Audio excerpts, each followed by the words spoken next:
राज्याचे उद्योगमंत्री आणि आपले रत्नागिरी जिल्ह्याचे पालकमंत्री माननीय नामदार उदयजी सामंत साहेब यांचे या कार्यक्रमाच्या निमित्ताने या ठिकाणी स्वागत झालेलं आहे, आगमन झालेलं आहे. प्रमुख मान्यवरांच्या वतीने या ठिकाणी स्वागत होत आहे.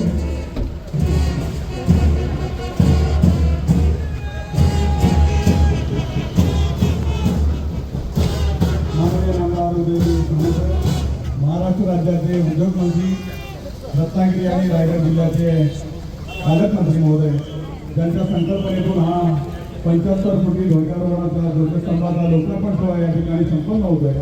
हा कार्यक्रम असताना रत्नागिरी जिल्ह्यामध्ये मात्र माननीय मंत्री महोदयांनी प्रत्येक तालुक्यामध्ये हा अमृत महोत्सवाच्या निमित्ताने, देशाच्या स्वातंत्र्याच्या अमृत महोत्सवाच्या निमित्ताने प्रत्येक तालुक्यामध्ये 75 कोटी ध्वजाची संकल्पना ठेवली. त्याच्यासाठी लागणारा संपूर्ण निधी देखील माननीय मंत्री महोदयांनी उपलब्ध करून दिला आणि वेगवेगळ्या ठिकाणी सुद्धा करून दिलेला आहे.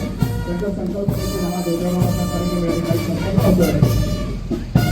त्यांच्यासमोर माननीय आमदार विकास साहेब, रत्नागिरी जिल्ह्याचे भारतीय जनता पक्षाचे पदाधिकारी, माजी नगराध्यक्ष रेणे मॅडम, माननीय ॲडिशनल कलेक्टर साहेब बर्गे साहेब, उपविभागीय अधिकारी आकाश निगाडे साहेब, तहसीलदार माननीय लोकरे साहेब, मुख्याधिकारी माननीय विशांती भोसले साहेब, जिल्हा प्रमुख पक्षाचे तालुका प्रमुख, शहराध्यक्ष, अर्बन बँकेचे चेअरमन मोहन चंद्रगड, सर्व संचालक मंडळ साहेब या ठिकाणी उपस्थित आहेत. जिल्हा परिषदेचे सदस्य, पंचायत समिती सदस्य, नगर परिषदेचे सर्व माजी नगरसेवक, माजी नगराध्यक्ष, तसेच शैक्षणिक संस्थांचे सर्व पदाधिकारी, चिपळूण शहरामधील, तालुक्यामधील सर्व प्रशासकीय सेवेतील अधिकारी, सर्वांचं या कार्यक्रमाच्या निमित्ताने स्वागत. विविध वृत्तपत्रांचे पत्रकार आणि यूट्यूब चॅनलचे सर्व संचालक या सर्वांच्या साक्षीनं आणि विशेष करून त्यांना निमंत्रित केलेले आहे शहीद जवानांचे कुटुंबीय, स्वातंत्र्य कुटुंबीय आणि माजी सैनिक यांच्या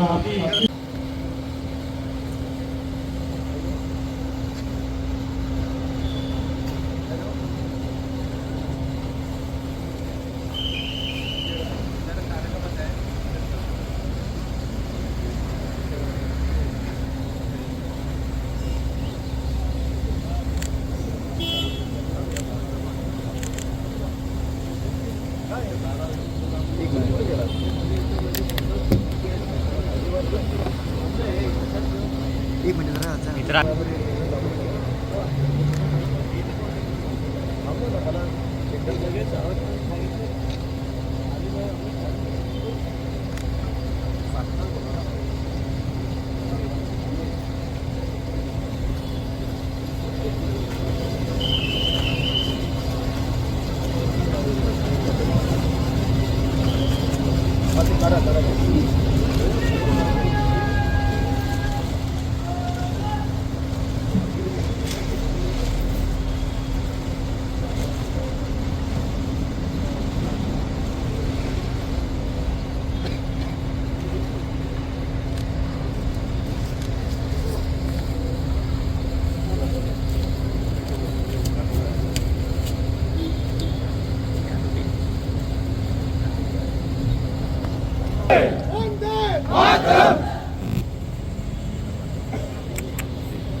राज्याचे उद्योगमंत्री माननीय आमदार उदयजी सामंत साहेब यांच्या प्रमुख उपस्थितीमध्ये शुभहस्ते देशाच्या अमृत महोत्सवी पार्श्वभूमीच्या अनुषंगाने 75 फुटी ध्वजाचा लोकार्पण सोहळा चिपळूणमध्ये आज सर्वांच्या साक्षीने या ठिकाणी संपन्न होतोय।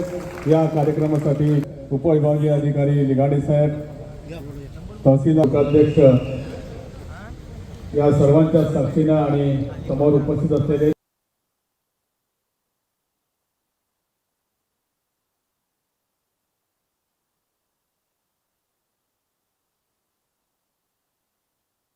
बजावलेले आहे। माननीय माजी मंत्री आणि ग्वागर विधानसभेचे विद्यमान माननीय आमदार भास्करराव जाधव साहेब, शिवसेना नेते यांच्या शुभहस्ते सन्मान होतोय। सुरेश विठोबा राऊत, त्यानंतर अभिजित आयरे, हा सन्मान आपण या ठिकाणी आपल्या आजोबांचा सावंत कापरे नुकतेच सैन्य दलातून या ठिकाणी निवृत्त झाले। मीर गंगाराम मोरे कापरे यांचे देखील सैन्य सन्मान। नारायण कांसे चिपळूण हे देखील सध्या महसूल विभागामध्ये सेवेमध्ये आहेत। सचिन दत्ताराम घाडगे, नितीन राम महादेव शिंदे, कृपया आपल्या विनंती आहे, त्यांना देखील विनंती आहे। नितीन मुळे आज आपण एवढे निर्धास्तपणे बोलू शकतो, फिरू शकतो, ते मी ज्यांचे आपण सत्कार केले, ज्यांनी स्वातंत्र्यासाठी बलिदान देखील दिले, ते सर्वच स्वातंत्र्य सैनिक, त्यांच्या कुटुंबातील सर्व सदस्य, मोठ्या संख्येने उपस्थित असलेले चिपळूणचे सर्व पक्षीय पदाधिकारी, माजी नगरसेवक, आज राष्ट्रध्वजाचा 75 फुटी आज अनावरण होतं आणि ही गोष्ट तुम्हा आम्हा सर्वांसाठी अतिशय अभिमानाची। चिपळूण शहरामध्ये डॉक्टर बाबासाहेब आंबेडकरांच्या स्मारक आहे, वाचनालय, त्याच्या आवारात हे स्तंभ उभा होतोय। ही देखील तुमच्या आमच्यासाठी अभिमानाची गोष्ट, कारण हा ध्वज म्हणजे आपल्या स्वातंत्र्याचं प्रतीक आहे। ध्वजाला फार मोठा इतिहास आपल्याला लाभलेला आहे आणि या इतिहासाचं सर्वांना माहिती असणं, मुलांना माहिती असणं, तरुणांना माहिती असणं हे देखील तेवढंच महत्त्वाचं आहे। त्यामुळे ही आठवण सदैव आपल्या मनामध्ये राहण्याच्या साठीच आज या राष्ट्रध्वजाचं भव्य स्वरूपात इथं अनावरण होतंय।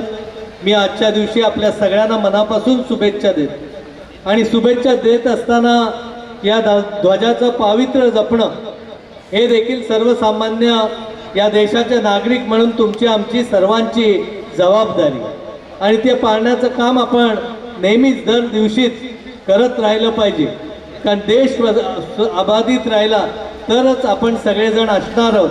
ही भावना आपल्यामध्ये असेल तर आपण या सगळ्या गोष्टी पाळू शकतो। मी आजच्या दिवशी सगळ्यांना मनापासून शुभेच्छा देतो। पालकमंत्री महोदयांना देखील विशेष धन्यवाद देतो की आपण पुढाकार घेऊन एक चांगला इथे ध्वजाचं आपण अनावरण केलेलं आहे। ह्याचं पावित्र्य जपण्याचं काम आम्ही सर्व चिपळूणकर मंडळी निश्चितपणे जपू एवढंच सांगतो आणि सर्वांना शुभेच्छा देऊन माझे 2 शब्द संपवतो। जय हिंद, जय महाराष्ट्र, धन्यवाद। त्याला ही स्वातंत्र्य देवता प्रसन्न झाली आणि ते स्वातंत्र्य देवता प्रसन्न झाल्यानंतर या राष्ट्राची ओळख या जगाला ज्या ध्वजामुळे होते, तो ध्वज आज 75 फुटी उंच अशा पोलवरून आपल्या सर्वांना एक प्रेरणा देणार आहे, आदर्श देणार आहे, ईर्ष्या देणार आहे। आपल्या सर्वांच्या मध्ये देशभक्ती, राष्ट्रभक्ती, देशप्रेम, राष्ट्रप्रेम, हुतात्म्यांबद्दल आदर, ज्यांच्या त्यागातून, बलिदानातून 15 ऑगस्ट 1947 हा दिवस उजाडला, त्या सर्वांचं स्मरण सातत्यानं करण्याची प्रेरणा या ध्वजामुळे मिळणार आहे।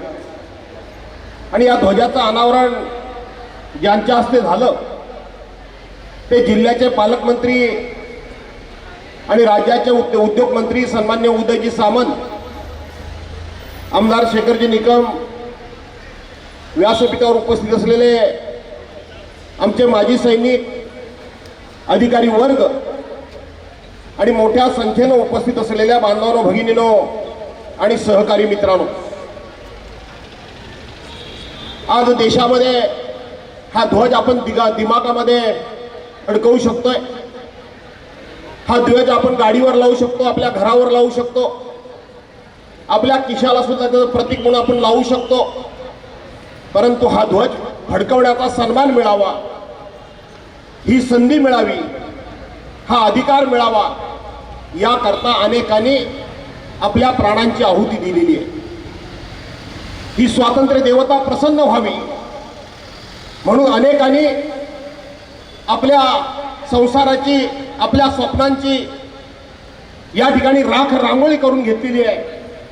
आणि त्या यज्ञकुंडामध्ये त्यांनी आजचा भविष्यकाळ हा आपल्या सर्वांच्या नशिबामध्ये यावा, याकरता म्हणून ते होमकुंड पेटवलेलं होतं. आजच्या दिवशी मला माझ्या तरुण सहकाऱ्यांना काही गोष्टी या ठिकाणी सांगायच्या आहेत. बांधवांनो, भगिनीनो, आज देशामधलं वातावरण अत्यंत गढूळ झालेलं आहे.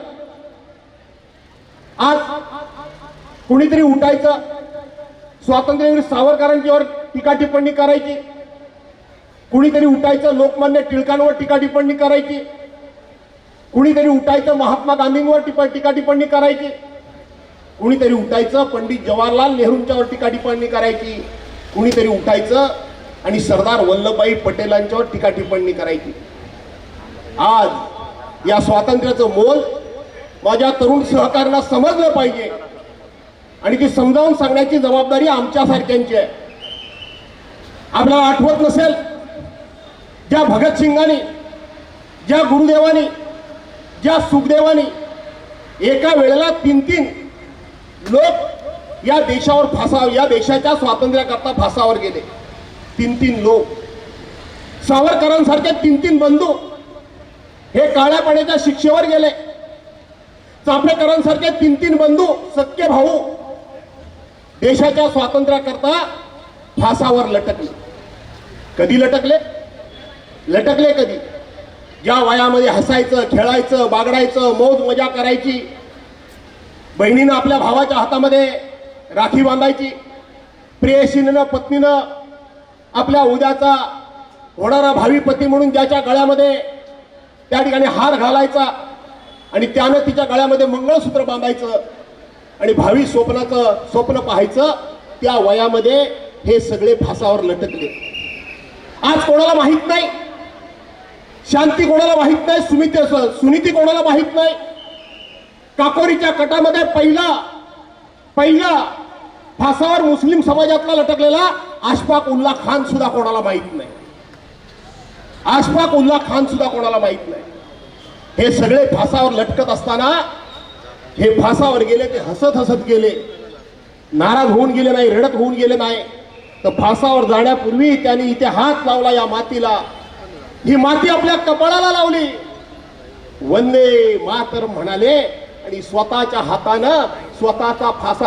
हातानं फासाचा दोर आपल्या गळ्यामध्ये लटकवून घेतला आणि ते हसत हसत फासावर गेले. कशाकरता फासावर गेले? आम्ही या पद्धतीने एकमेकावर आरोप करतोय, टीका करतोय, टिप्पणी करतोय, ज्यांच्याबद्दल आम्ही आरोप करतोय, त्यांचं आणि आमचं योगदान काय? त्यांच्या योगदानाची बरोबरी आमची होऊ शकते काय? त्या काळामध्ये त्यांनी ते निर्णय घेतले असतील. पण आज राष्ट्राकरता आमच्यासारखे काही न केलेले लोक, आम्ही लोकांना या ठिकाणी राष्ट्रभक्तीचे धडे देतोय. राष्ट्रभक्ती म्हणजे काय ते शिकवतोय. बांधवांनो, भगिनीनो, ही राष्ट्रभक्ती असू शकत नाही. आठवतो खुदिराम बोस लहानपणी आई वारली आणि लहानाचा मोठा मावशीनं केला. ज्या वेळेला तो फासावर निघाला त्यावेळेला मावशी त्याला जेलमध्ये भेटायला गेली आणि मावशी जेलमध्ये भेटायला गेल्यानंतर मावशी ओक्साबोक्शी रडली, त्याला मिठी मारली.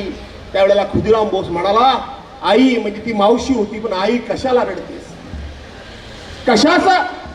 कशाचा आई भिजविशी डोळे, उजळ तुझे भाल रात्रीच्या गर्भात, उद्याचा असे उषक काल. आई कशाला रडतेस? तू रडू नकोस. मी चोरीमारी केली, मी लांडी लबाडी केली नाही, मी भ्रष्टाचार केला नाही, मी कोणावर बलात्कार सुद्धा केला नाही आणि मी कोणाची छेडछाड सुद्धा केली नाही. तू रडू नकोस. आईनं सांगितलं, अरे तुझ्या रूपानं मी उद्याचं स्वप्न बघितलं आणि आज तू तर फासावर चाललायस. त्या वेळेला खुदिराम बोसने आपल्या मावशीला म्हणजे आईला सांगितलं की आई रडू नकोस, मी लवकरच पुन्हा जन्माला येईल. त्यावेळेला आईनं विचारलं, बाळा तू जर जन्माला येशील तर मी तुला ओळखू कसा? त्यावेळेला खुदिराम बोसांनी सांगितलं की माझ्या गळ्याच्या भोवती जो फासाचा उरण उठलेला असेल, तो ज्याच्या गळ्यावर दिसेल तो तुझा खुदिराम बोस, हे त्याने आपली ओळख सांगितली. काल ज्यावेळेला पालकमंत्री महोदय, काल आम्हाला निमंत्रण मिळालं. मी तुमच्या प्रत्येक कार्यक्रमाला असल्या तर जातीनिशी हजर असतो. सर्वसाधारणपणे बाकीच्या ठिकाणी जे चाललंय श्रेयवादाची लढाई, माझ्या राजकीय जीवनामध्ये मी कधीही श्रेयवादाची लढाई कधी केली नाही. हे तू केलंस की ते तू केलंस याचे बॅनर पोस्टर मी कधी लावले नाही. माझ्या मतदारसंघात येऊन कोणी नारळ फोडलं तर त्याबद्दल मी कधीही नाराजी व्यक्त केली नाही. ठीक आहे, करू द्या. परंतु अशा प्रकारच्या कार्यक्रमाची नोटीस आम्हाला 18 तासामध्ये 24 तासामध्ये मिळू शकते. आज हा कार्यक्रम आमच्या आयुष्यातला सर्वोच्च आनंदाचा दिवस आहे आजचा. इतर आम्ही उद्घाटन भूमिपूजन करतो ती निराळी आणि आजचा ध्वज फडकवणं हा या कार्यक्रमाला हजर राहणं हा अभिमान वेगळा आहे. आणि म्हणून प्रत्येक वेळी 24 तासाची 12 तासाची 18 तासाची नोटीस फक्त मिळते आणि आम्ही कार्यक्रमाला हजर राहायचं. पालकमंत्री महोदय, याकरता म्हणून किमान काही कार्यक्रम तुम्ही अपवाद करा. आजचा कार्यक्रम हा वेगळा वेगळा महत्वाचा आहे. काही लोक मला सांगायला आले की असं झालं नाही तसं झालं नाही. इतर कार्यक्रम हा कार्यक्रम याच्यामध्ये फरक आहे. हा कार्यक्रम वेळेवरच व्हायला पाहिजे होता. कारण काही असतील, मागणं सगळेच म्हणतील की भास्कर हा नेहमीच चिडत असतो, पण त्या चिडण्याच्या पाठीमागं सात्विकता आहे.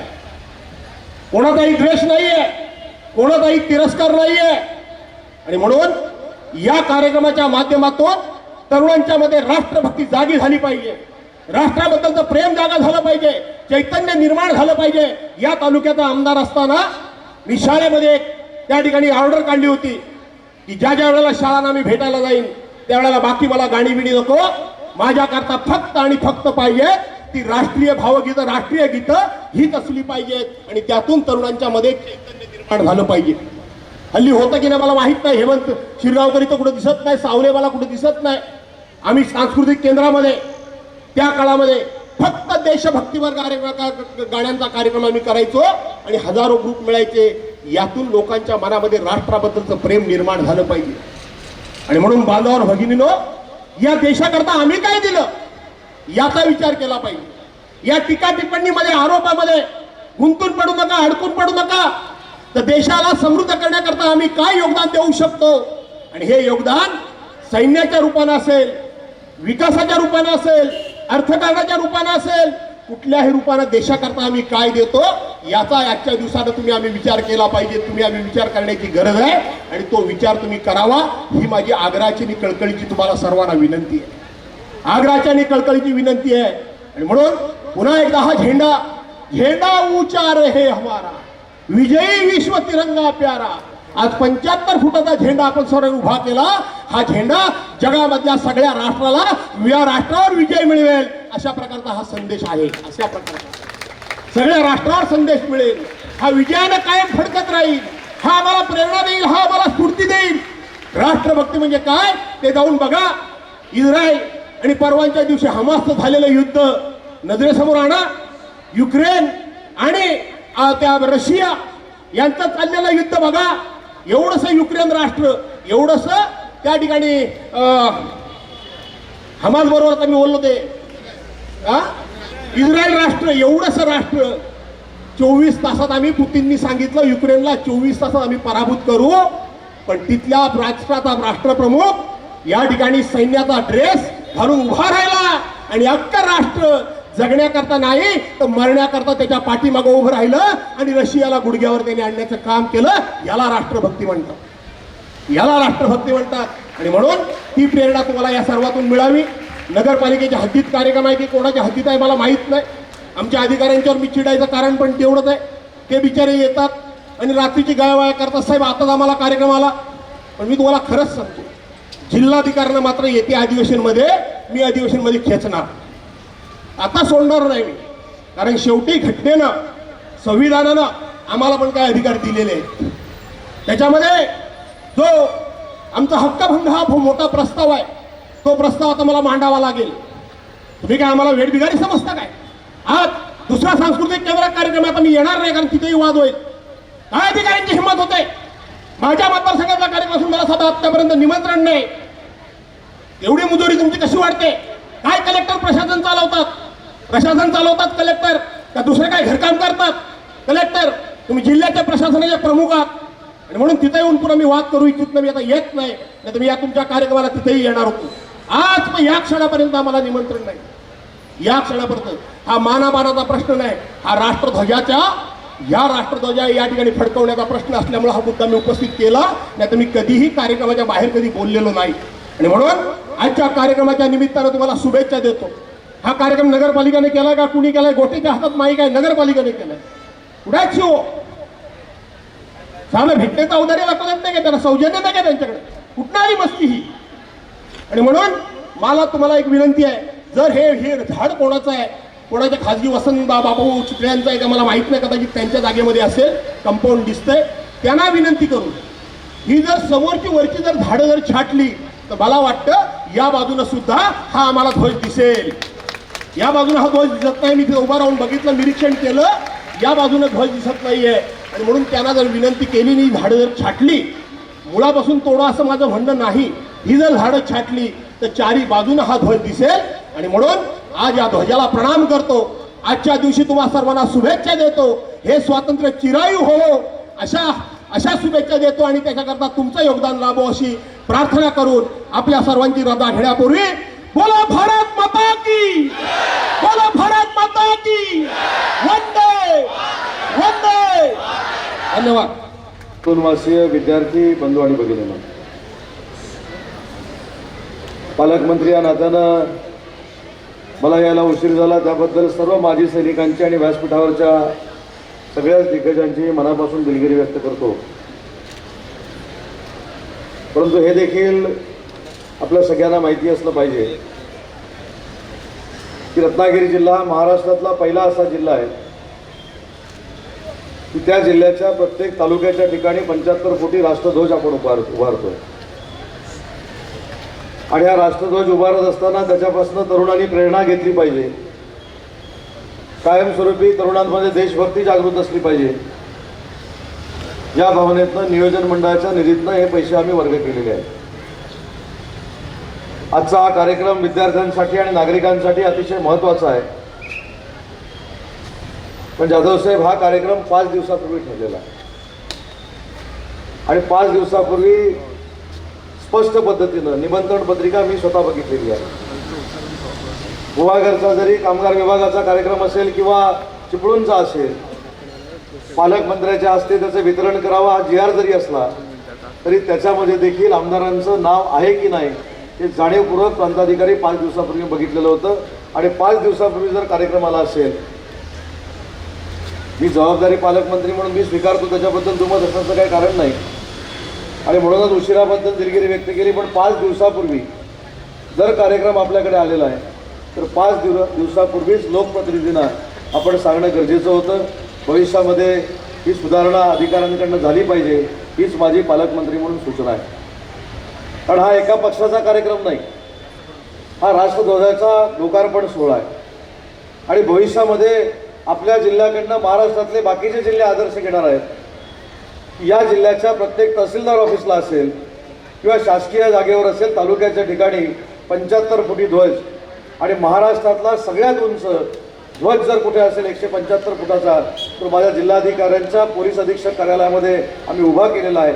आणि याचा फक्त उहापोह जो झाला तो एवढ्यासाठीचा आहे की तरुणांमध्ये अतिशय चांगल्या पद्धतीची देशभक्ती ही निर्माण झाली पाहिजे आणि आपला राष्ट्रध्वज हा कायमस्वरूपी त्यांच्या मनामध्ये आणि हृदयामध्ये असला पाहिजे.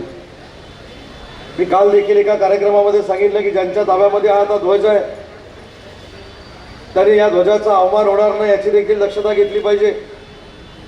याची चांगल्या पद्धतीनं काळजी आपण सगळ्यांनी घेतली पाहिजे. अनेक कार्यक्रम या ध्वजाच्या समोर झाले पाहिजेत व ज्याचा उल्लेख आदरणीय भास्कर जाधव साहेबांनी केला. मी तर कालच जिल्हा प्रशासनाला अशा सूचना दिलेल्या आहेत की वर्षातनं एक दिवस ठरवून सगळ्या प्राथमिक शाळा आणि माध्यमिक शाळांचं राष्ट्रभक्तीपर गीतांचा समूह गानाचा कार्यक्रम हा DPCतनं आम्ही करू. त्याचं जे काय बक्षीस असेल ते आम्ही नाविन्यपूर्णमधनं देऊ. परंतु देशभक्ती जर जागृत करायची असेल तर असे कार्यक्रम देखील माध्यमिक आणि प्राथमिक शिक्षणामध्ये झाले पाहिजे. ही देखील पालकमंत्री या नात्यानं मी कालच भावना व्यक्त केलेली आहे. आणि आजच्या कार्यक्रमासाठी माजी सैनिक उपस्थित आहेत म्हणून तुमच्यासाठी एक महत्त्वाची गोष्ट फक्त मी सांगतो की आज जे आम्ही सुखानं झोपतोय, सुखानं जे काय वावरतोय समाजामध्ये, त्याचं आणि फक्त कारण हे माजी सैनिक आहेत आणि आता असलेले आजी सैनिक आहेत. त्यांनी बॉर्डरवर राहून जर आम्हाला संरक्षण दिलं नाही, जनतेला संरक्षण दिलं नाही, तर आम्ही देखील बाकीच्या राष्ट्रांप्रमाणे चांगल्या पद्धतीनं जगू शकत नाही. आणि म्हणून भारताची सगळ्यात मोठी ताकद काय आहे तर ते माजी सैनिक आणि असलेले आजी सैनिक आहेत. आणि म्हणून तुमच्यासमोर नतमस्तक होण्यासाठी आजच्या कार्यक्रमाचं आयोजन करावं या माझ्या स्पष्ट सूचना प्रशासनाला दिलेल्या होत्या. आणि तुमच्या माहितीसाठी आणि रत्नागिरी जिल्ह्याच्या माहितीसाठी अजून एक गोष्ट सांगतो. राज्याचा उद्योगमंत्री म्हणून जाधव साहेब मी काम करतोय. या 2 वर्षामध्ये रत्नागिरी जिल्ह्यामध्ये प्रकल्प यावेत त्यासाठी प्रामाणिकपणाचा प्रयत्न माझ्यासारख्या कार्यकर्त्याने केला. पण या ध्वजाच्या समोर सांगताना मला आनंद होतोय की 2 दिवसापूर्वी राज्यानं निर्णय घेतला अंबानी ग्रुपचा डिफेन्सचा पहिला देशातला प्रोजेक्ट 10,000 कोटी रुपयाचा जर कुठे होत असेल तर तो आपल्या रत्नागिरी जिल्ह्यामध्ये होतोय. आणि त्याच्यातनं देखील फार मोठी बेरोजगारी दूर होणार आहे.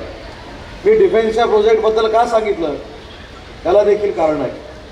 या डिफेन्समधनं शस्त्रास्त्र तयार केली जाणार आहेत आणि भविष्यामध्ये कंपनीकडनं असं सांगण्यात आलेलं आहे की राज्यामध्ये असेल, देशामध्ये असेल किंवा जगाच्या पातळीवर असेल, कारण तो जो बनणारा माल आहे तो 80% एक्सपोर्ट होणार आहे. आणि म्हणून जगाच्या पातळीवर असेल, ज्या ज्यावेळी अशा अत्यावश्यक बाबींची आवश्यकता लागेल, त्याच्यामध्ये वेपन्स असतील किंवा मिसाईल्स असतील, तर त्या मिसाईल्सवर पुढच्या 2 वर्षानंतर लिहिलं जाणार आहे की मेड इन रत्नागिरी. आणि ही सगळी आयुधं डिफेन्सची ही रत्नागिरी जिल्ह्यामध्ये तयार होणार आहेत. आणि तो प्रोजेक्ट अंबानी ग्रुप रत्नागिरी जिल्ह्यामध्ये करतोय. त्याचा MOU देखील येत्या 2-3 दिवसामध्ये होणार आहे. आणि म्हणून पुन्हा एकदा तिथल्या सगळ्या तरुणाईला मला विनंती करायची आहे की राज्याचं हित, देशाचं हित हेच आपलं हित असलं पाहिजे. आणि याच भावनेतनं भविष्यामध्ये या जिल्ह्यातल्या तरुणांनी आणि तरुणींनी काम करावं एवढीच विनंती पालकमंत्री या नात्यानं करतो. पुन्हा एकदा या कार्यक्रमाला उशीर झाला, फक्त या कार्यक्रमातला फरक असं सांगतो, देतो साहेब त्याला पैसे द्यायचे देतो. त्या कार्यक्रमातला फक्त फरक सांगतो की 26 जानेवारी असेल, 15 ऑगस्ट असेल किंवा 1 मे असेल, याचे झेंडावंदनाचे जी काय टायमिंग आहे ती शासनाकडनं फायनल करून जाधव साहेब आपल्याला दिली जातात. परंतु हा ध्वजारोहणाचा कार्यक्रम होता. तुम्ही केलेली सूचना पुढच्या उद्घाटनाच्या बाबतीमध्ये तशी पालकमंत्री म्हणून माझ्याकडनं अंमलात आणली जाईल. परंतु देशासाठी, राष्ट्रासाठी आणि या झेंड्यासाठी आम्ही सगळे पक्ष बाजूला ठेवून राष्ट्रहित जपतो हे सगळ्यांनी व्यासपीठावरचं दाखवलं. त्याबद्दल देखील त्यांच्या सगळ्यांचे आभार मानतो आणि माझं मनोगत संपवतो. जय हिंद, जय महाराष्ट्र.